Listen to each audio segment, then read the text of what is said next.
His Excellency Nestor Mendez, Ambassador of Belize to Washington, D.C., Representative to the Organization of American States, and High Commissioner to Canada, in March of 2015 was elected the new Assistant Secretary General of the Organization of American States. He will be in office for the next 5 years. He trumped his competitor, the Ambassador of Guyana, with 24 votes versus 10 votes for the Ambassador of Guyana. It seems that Belize diplomacy in the Americas was much more effective than Guyana's diplomacy. Stay tuned. Carib Nation is up next.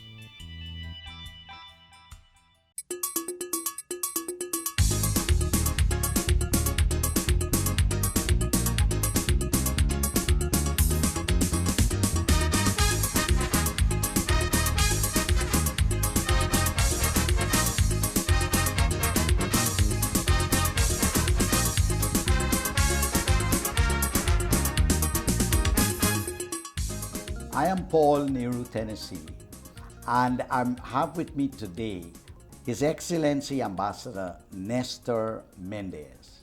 He has been the ambassador here in Washington for Belize for a number of years, but in March he was elected as Assistant Secretary General of the OAS.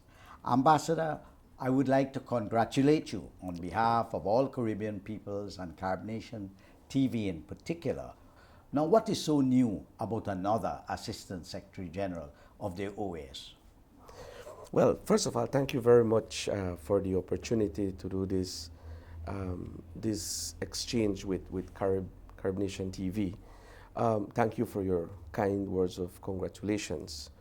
And what is new about another Assistant Secretary General from the Caribbean, given that for several years we have held this post at the Organization of American States? Well, what is new is that Belize, as the representative of Belize, we are both Caribbean and Central American. What we bring to the table is that multiple grouping of countries, two subregions in the Americas that are very important. Belize is the bridge. Belize is the link between these two subregions. The truth is that the challenges of the states of the Caribbean region are very similar to the challenges faced by the countries of Central America. Mind you, there are relative differences because of size, but in the macro context, our challenges are very similar. Problems with climate change, problems of development, problems with vulnerability to external shocks. All these issues that are so present in the Caribbean are also present in Central America. And what is new about Belize holding this position is that we are very familiar with these issues. Now, Belize is the only English-speaking country in Central America, correct? That is correct. And Belize is both a member of CARICOM and also a member of the Central American Economic Integration Mechanism. Is Yes, that correct? CICA, the Central American Integration System. A Central American Integration System. Now, how are you going to manage the interests? Because regardless if you have some common interests, there is also at strategic points or conjunctures, we always have some conflict of interest. How are you going to have 1 feet here and 1 feet there and manage it so well? Well, first of all, the post of Assistant Secretary General is for the entire membership of the Organization of American States, for all 34 member states. In the OAS, in the Inter-American system, there are many, many things that we have in common, things that we believe in, things that we aspire together. But as you rightly point out, there are occasions when our interests are not identical. That is nothing new. And if you look at a mapping of the regions of the Americas and what their challenges are and what are those issues to which they assign greater priority, and you superimpose on that those areas in which the OAS is involved and in which the OAS has proven its effectiveness, But you know, the OAS is almost like, in the eyes of the populations, for example, the Caribbean, is one of the best kept secrets of the Americas. What exactly is the most prominent kind of high profile projects or initiatives that the OAS is involved in? I am glad that you mentioned this about the best kept secret because you are right. Um, the OAS is involved is engaged in four pillars that the OAS focuses on. These are democracy, human rights, development, and security. Those are the four big areas that the membership of the OAS has determined that should be the focus of action of the organization.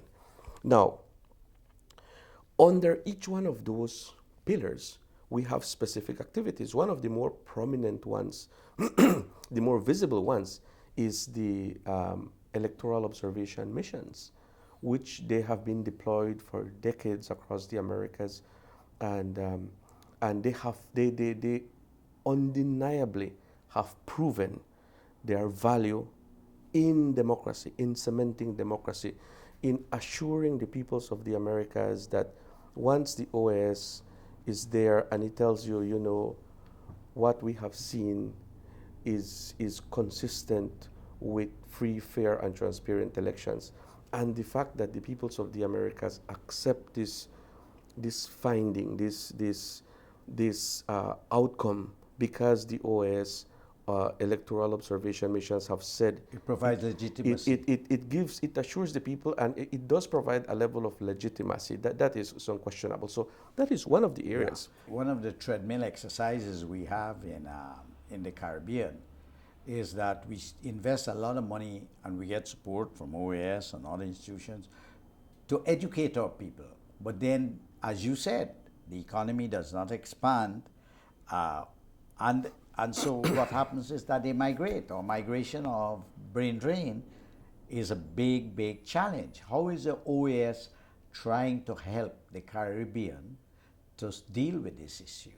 You see, I think that one of the problems that we have faced is that in traditional education systems, our people were educated to go and look for a job, as opposed to the new thinking of creating that we have to be creative, we have to innovate, and we have to create the jobs in the Caribbean region. We have some of the smartest people around, but the thinking has to, the outlook has to be changed so that our brilliant young people understand that even if they have an education, and even if they don't have a formal education up to a very high level, that their intelligence, their ideas have value.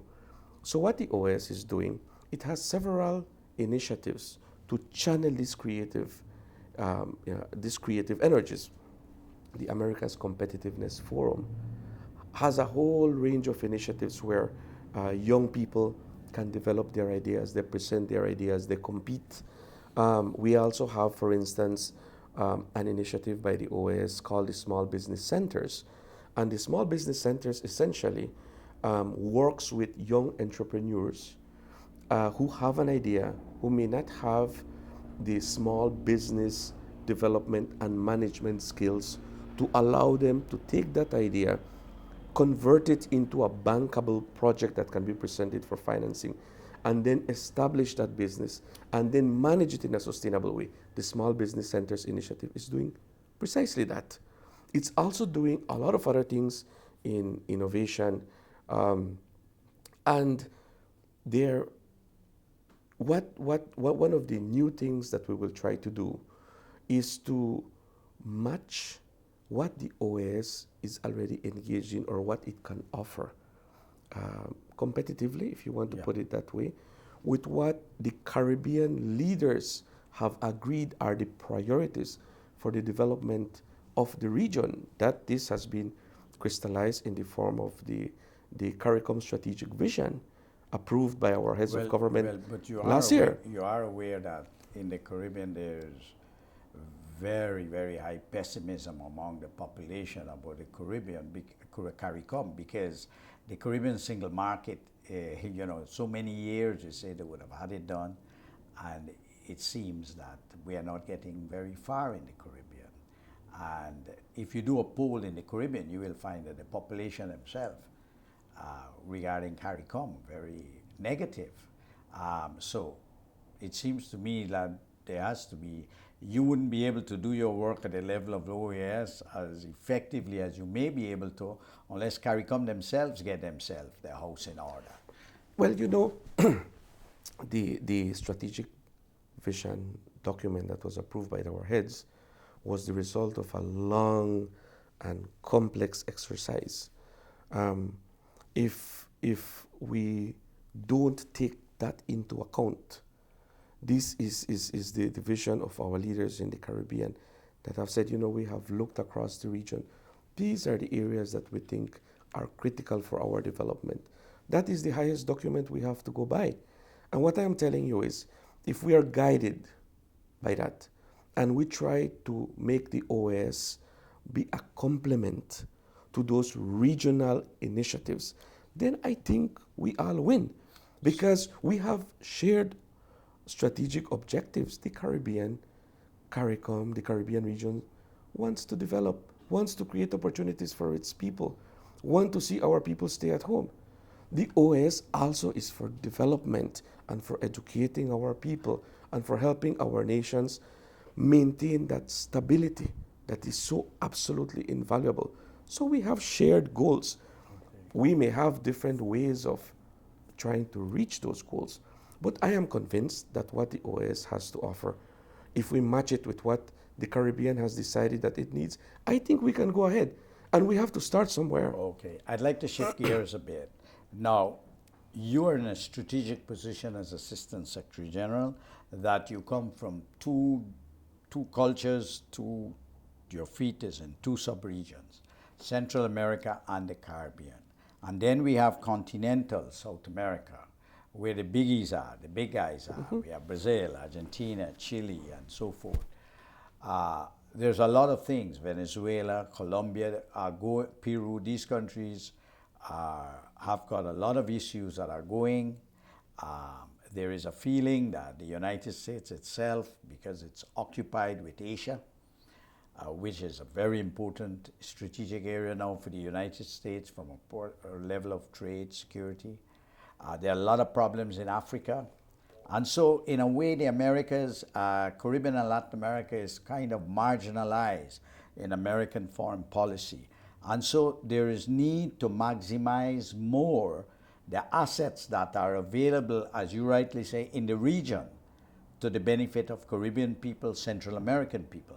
Now, how do you see yourself being a bridge in order to facilitate this kind of the Caribbean taking advantage, deepening the relations with the South, with the Caribbean and Central America, and with the Caribbean and Central America, with the continent of South America? When I was talking to CARICOM leaders in the period leading up to the election, I had the opportunity to talk at length with several foreign ministers and other representatives. And I remember a conversation with one particular foreign minister who said, we are so close to Central America and Latin America geographically. There is so much things that we can do together. But one of the biggest barriers we have is as basic as the language. If at the end of your 5-year term, we have moved towards becoming bilingual, even if we're not fully bilingual, if more people in the Caribbean recognize the value of being a competitive bilingual individual in 2015 and take steps to learn the language, we would have moved ahead. Because once we can communicate, we can do a lot of other things. And a lot of those barriers of not being able to communicate effectively, not understanding what are the cultural differences, those barriers are real impediments to cooperation, to working closer So together. you would be promoting So extensively. the idea that in the Caribbean, more people should be bilingual, I think Yes. is a must. If you look at Latin America, there are many people in Latin America who are actively pursuing the English language. Well, all over the You world. know, they have to. Yeah. And in the Caribbean, I think we do a disservice to ourselves if we don't recognize that the competitive individuals in this year and in the future has to be Language bilingual, is one as and well. then we have to capitalize on our neighborhood. There is so much that we can do with Central America and Latin America and South America, that one of the concrete steps to move ahead is to start to learn the language and understand the cultures. After that, it will be followed by trade, more cultural exchanges. Let me give you an example. Mexico and a couple other countries from South America offer, if I recall correctly, about 500 fully funded scholarships. That's correct. At master's and PhD levels. That's correct. In the areas of science, technology, engineering, and math. Yeah. There STEM. is an important number of those 500 scholarships that are reserved for the Caribbean. We're not using them. What percentage do you think we have used? I would have to look at the numbers, but Yeah. it's minimal. Minimal. It's minimal. So are you gonna And are you gonna work on it? Absolutely. One of the big problems you have is that once our students understand that the language of instruction will be other than English, that's an automatic dissuasion. Yeah, And I think that we need to overcome that, because some of the educational opportunities available in Latin America would be extremely valuable for our development, for the Caribbean's development as a region.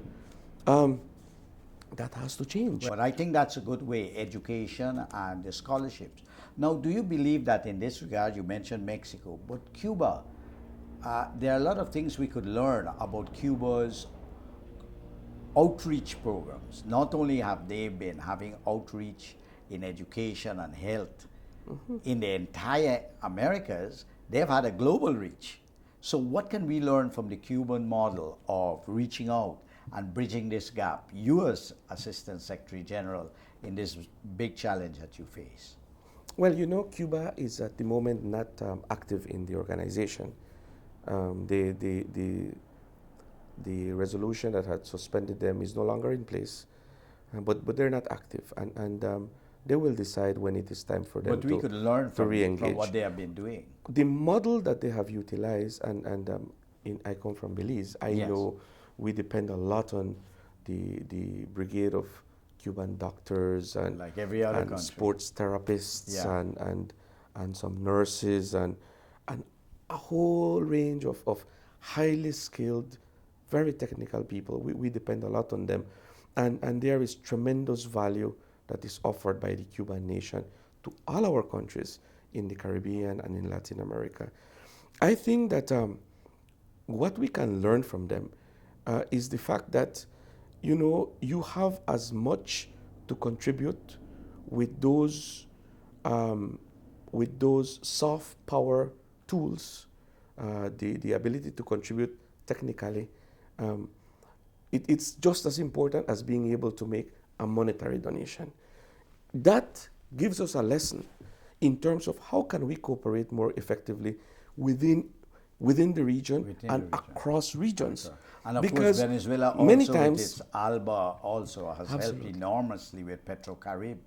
And so we have some best practices in the region that we could work with. So what that is teaching you is that sometimes when we talk about cooperation and cooperation mechanisms and getting needed assistance from other countries, other neighbors, some people think automatically in terms of financial resources, you know. But the truth is that in today's world, you know, we can cooperate with each other, offering what we have. The Caribbean region, for instance, has a very rich tradition of democracy and stability. You know, there is value in knowing English and being to teach English to those people who are trying to achieve this skill, trying to obtain this skill. There is so much that we have that sometimes we don't recognize its value that can be offered in cooperation. And the same thing in Central America, in South America. Yeah. There is so much that can be offered without it being automatically a financial contribution. Yeah. There's technical offerings that can be made. I think that we need to learn from that. We need to look a lot more objectively at what it is that we have. And we have to stop being shy about offering cooperation at the technical level. I'll shift another gear back to Central America. It was very painful and very distressing to see children at the borders of the United States from Central America. What role did the OAS play when that occurred, seeing you are supposed to be the preeminent inter-hemispheric organization? The issue of the unaccompanied child migrants was a painful and a dramatic one. It captured the attention of all of the Americas, certainly. It was, in the context of the OAS Permanent Council, it was dealt with as a matter requiring political support for the countries that were trying to find a solution to it. There was a resolution that was passed, but these kinds of situations, there has been a recognition by Guatemala, Honduras, and El Salvador, which are the principal countries of origin, at least at that moment of that large group of unaccompanied children, that really we have to look at the root causes that have propelled, that have contributed to this situation. So these people don't leave home because they want to trek across Mexico and camp on the US border waiting to get in. They don't do this because they just want to see the place. They do this out of need. There is need, and there is need for economic opportunity. There is need for safety and security of the human being in many of those countries. So to deal with the root causes, we have to look a little deeper. And I think it will take a lot more effort. There is a big initiative going on with the assistance of the United States, of the Inter-American Development Bank. And I'm sure that the OAS has the possibility to contribute, not with funding. What we have are the technical skills. The OAS has a whole wide array of experts in many things, specific things that can help to address the root causes in the communities of origin. In spite of the fact we say that the OAS is the premier inter-hemispheric organization, it has 34 members, really the OAS does not serve in any significant way the US or Canada. It's as if they are there, the perception is, at least in some quarters, as financiers of the OAS project. What other way, other than financing, does Canada and the US participate in the work of the OAS? You know, there is this perception that unless you are getting something visible, concrete, in the form of cooperation or otherwise from the organization, if you are not getting that, then it is not serving your needs. I think that we have to step a little back. Canada and the US are both very, very active at the OAS in all committees on all issues. You mentioned that the OAS is the premier political platform. There is value. In the Americas. There is value in being able to sit around the table with all your neighbors of the Americas, well, except Cuba for now, with all the neighbors of the Americas, and to be able to discuss those issues that are burning, issues that sometimes may be creating difficulties between neighbors or across ideas. There is a tremendous value in being able to talk to people about the problems you're having and to know that sitting around the table, all of us have an interest in trying to find peaceful solutions to all of these problems. There is tremendous value in that. If we don't have the OAS to provide that venue, that political arena for these discussions, these exchanges, where will we go and do it? Is there something that you would like to say to Caribbean peoples and also Central American people about the future of the OAS? Well, first of all, I want to say thank you very much for the tremendous show of support for my country and confidence in my person that resulted in my election. I think the mandate is very strong with the numbers that you mentioned in the beginning. So I really want to say thank you for all that support. I think that we are at a stage where we have to stop thinking in the traditional ways and perhaps start thinking a little outside of the box.